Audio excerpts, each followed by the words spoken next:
This is Resident 104.4 FM. Flipping marvellous. How are you? 'Tis I, Nick Hennegan, coming at you once more from London, centre of the world. Sorry, New York, Washington, and other places around the world, but, it kind of is. I've been to all of them, but no, I haven't, of course, have I? The only place I suppose almost up on a par with London is perhaps Wales. Anywho, I'm raving a little bit. There's a change. So I hope you're well. It's a very rainy night here in London, England. It's been quite a long night as well. We've had a general election in the United Kingdom, and the Labour Party have swept to power. Obviously, I'm completely unbiased, being a broadcaster. But I've had a bit of a party last night, and there's more to come later on. However, I digress. As I mentioned last time, we were looking at various kind of celebrity writers, and what I want to do this time, because it's July when I'm recording this, and of course I mentioned last time that I'm going to be performing for the first time actually at the Edinburgh Festival Fringe in August. I'm there all of August, apart from apparently it's the 15th we've got off, the day after my birthday. I don't know who booked that, some clever person no doubt. Yeah, and if you're in Edinburgh, it's my birthday party on the 14th of August. Just let me know. Yeah, we'll have a drink. So I'm going to be doing that. But I also thought I was moved to hear about the news of Sir Ian McKellen, of course, a brilliant British actor who I suppose came to international fame when he did a movie version of Richard III. And there was a chap, Peter Rogers, who was involved, who we knew vaguely, who suggested Richard should do this film, and it gave him a massive profile. But as a performer, I mean, he's 85, I think it is now, 84, 85 years old, and he's still going strong. But you may have heard the news, of course, that he was performing in the West End and fell off a stage. And he's all right, he's fine, but he's cancelled the performances of the show that he was in and the tour that he was in. But I thought, coming up to Edinburgh and thinking about stuff, and I'm getting press releases from people. Oh, and by the way, if you are going to be in Edinburgh, we'd go sort of off air, as it were. We don't do live shows during August, but I do record a lot. So if you've got a show on in Edinburgh, do please let me know at radio@mavericktheatre.co.uk, radio@mavericktheatre.co.uk, or of course my new email, nick@bohemianbritain.com. Got my own email, nick@bohemianbritain.com, which is also a blog that I tend to do, and these radio shows always end up on there. So too do the videos. In fact, I'm going to be talking about another show that I think we should look out for at the Edinburgh Fringe this year. But I thought, by way of looking forward, we'd look back. So particularly at Ian McKellen, I went to the Riverside Studios quite recently and saw a film version of Hamlet that they'd made during lockdown. It was a fascinating evening with the director, Sean Matthias, who managed to persuade Ian to play Hamlet at the age of 82. And it worked really well. It was also filmed at the Theatre Royal in Windsor, owned and run by the late Bill Kenwright, or Sir Bill Kenwright. But it was a great film, and the cast were there at the Riverside Studios, as was Sean, the director, doing a Q&A. The one person that wasn't there was Ian McKellen, and that was because he was rehearsing for his latest theatre show. It's kind of fairly well known that Ian's a massive fan of theatre. He much prefers theatre to television, although of course he was in Coronation Street for a while, wasn't he?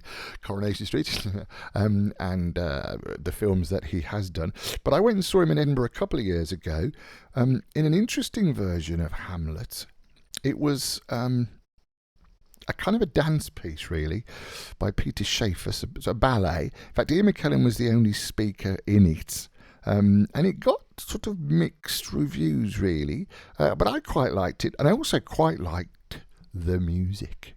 So I thought what I'd do is we'd look back a little bit at Ian McKellen in Hamlet, which was at the Ashton Hall in St Stephen's in Edinburgh a couple of years ago, in fact. Yes, Peter Shaffer sort of created this ballet, and the music was great. And do you know what? Here's some of it. Yeah.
From the Royal Edinburgh Festival Ballet, that was One Funeral and a Wedding, from their version of Hamlet with Sir Ian McKellen as the voice, and sort of the only voice actor. As I say, I quite enjoyed it.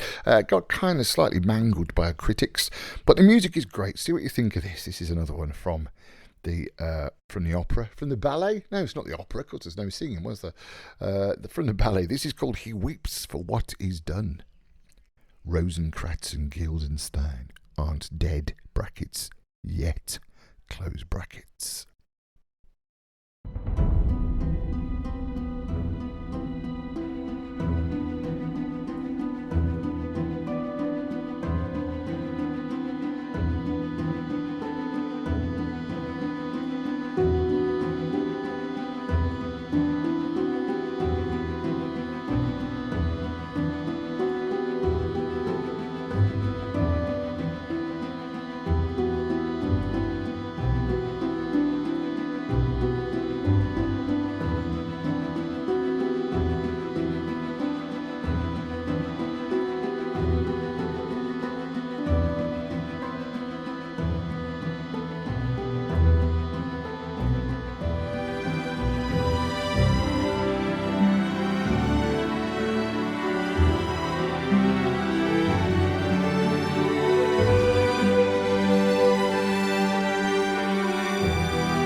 Rosencrantz and Guildenstern aren't dead yet.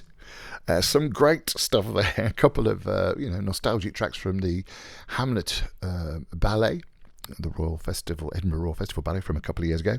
I'm Nick Hennegan. This is Resonance 104.4 FM, also on bohemianbritain.com. Looking back at Edinburgh's past, or a few sort of musical slices of Edinburgh past. And don't forget, if you are going to be in Edinburgh this year, then do please get in touch. Let me know. And if you've got a show on, definitely let me know. And as I mentioned before, if you're a writer, I'm doing the first Edinburgh London literary pub crawl. Yeah, you get that. And we're going to have some guest slots, 5-minute guest slots. So if you're going to be in Edinburgh and you're a writer and you want to showcase a new piece of work, so it's only kind of be about 5-10 minutes, but then feel free to come along and, take the stage. When I say take the stage, most of the show is going to be touring around the pubs of Edinburgh, but you get the idea, don't you? So let me know, or if you've got a show up there and you want to review it, or in fact, if you'd like to review, this is something I've been thinking about for a while, because I get lots of requests now for bohemianbritain.com for people to come and review shows, and we don't do reviews on here because Resonance FM's got a very good theatre show as well. But on the other hand, if you fancy having a go at reviews, then get in touch with me again. I get no money. You might get a pint, but you'll also get free tickets, which is something of an asset, isn't it? Again, it's radio@mavericktheatre.co.uk, radio@mavericktheatre.co.uk, or nick@bohemianbritain.com. Nick, N-I-C-K, @bohemianbritain.com. Be great to hear from you. So that's Hamlet. Music, of course, by Ethan Lewis Maltby, and rather brilliant it is too. Another musical show that that I really quite liked a few years ago in Edinburgh was a version of Pride and Prejudice. It was called Prejudice and Pride, and it was kind of a yee-haw Western version. You'll get an idea from this, the first song in the musical.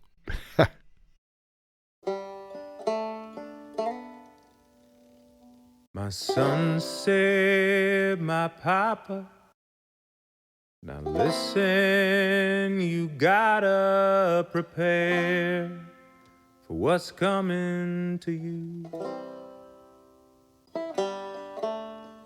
Your prospects are dried up, the family's bankrupt, and my debts, they are all coming due. But a young single woman, possessed of a fortune, is universally acknowledged to be in want of a husband. You gotta find yourself a pretty little gold mine.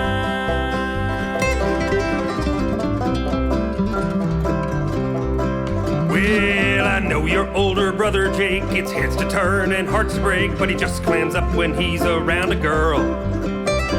As for your little brother Lyle, although his mouth can run a mile, you ain't got the sense the good Lord gave a squirrel. Lady Luck just moved to town and brought her single friends around and sent the longboards and invite to a housewarming hotel where you can find yourself a pretty little gold mine. When I was young, they suckered me with the line that I should marry for love. But with kids to feed, no equity, my son, that love just isn't enough. So get on down to Nettisfield, it's the great big house with the Ferris wheel, and take your grand's engagement ring. It don't matter how you feel, you got to find yourself a pretty little gold mine. Ah-ha! Take it now.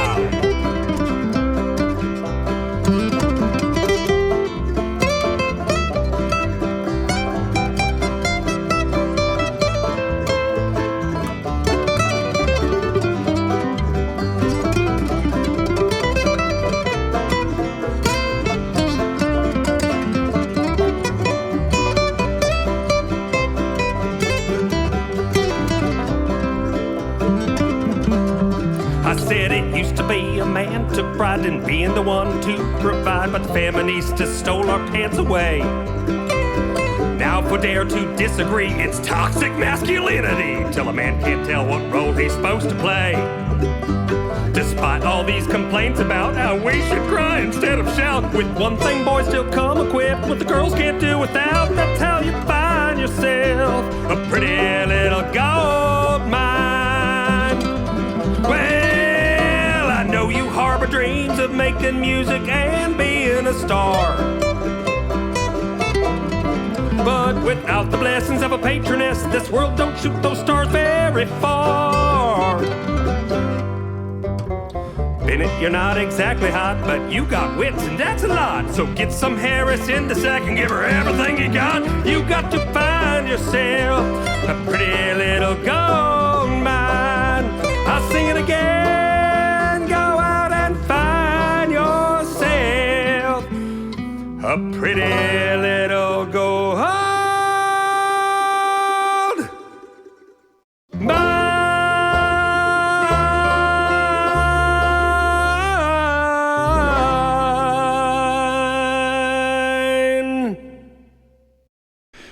You kind of get the idea? That's called Pretty Little Gold Mine. From Prejudice and Pride, I loved this track too.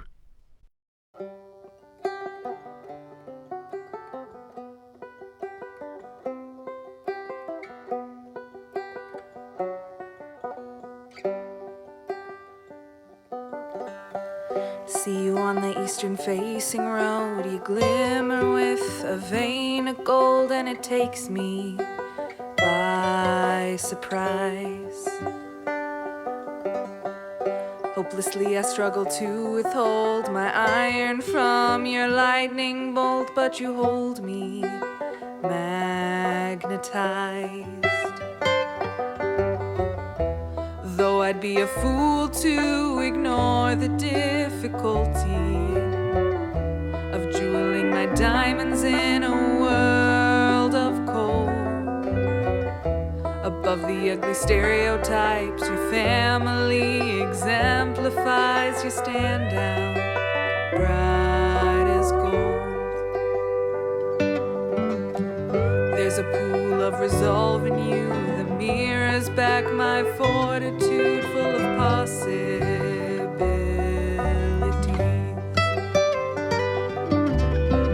Though between us friction often rose, he refines a vein of gold, and there's strength in unity.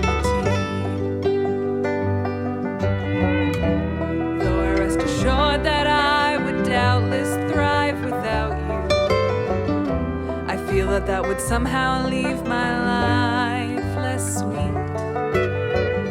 And nurturing your aptitudes and sharing all my joys with you would make them more complete. I guess that what I'm trying to sing is, will you take a song to be my ring? Will you marry me?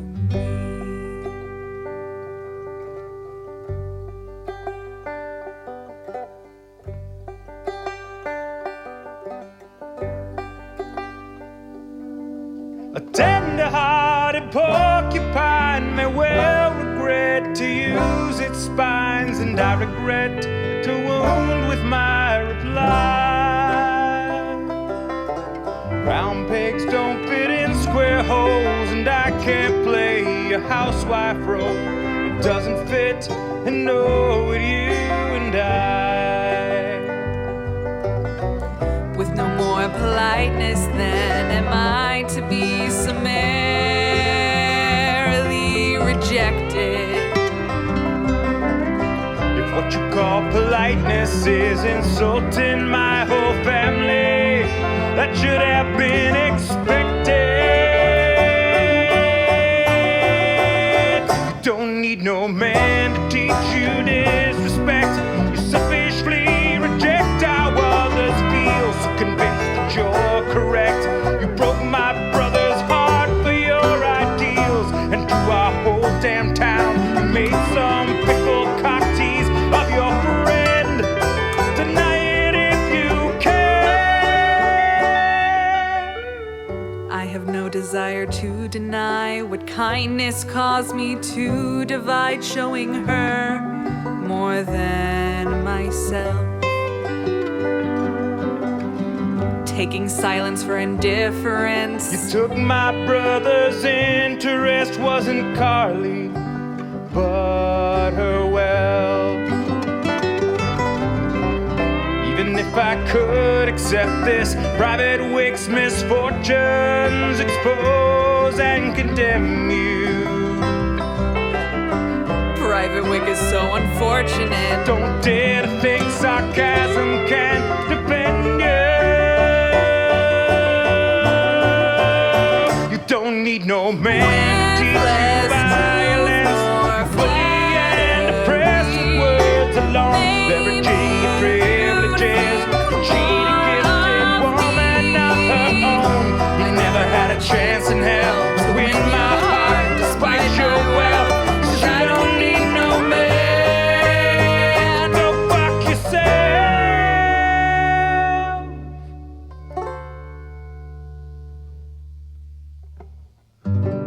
So this is what you think of me. I thank you for your honesty. Sorry to have taken up your time.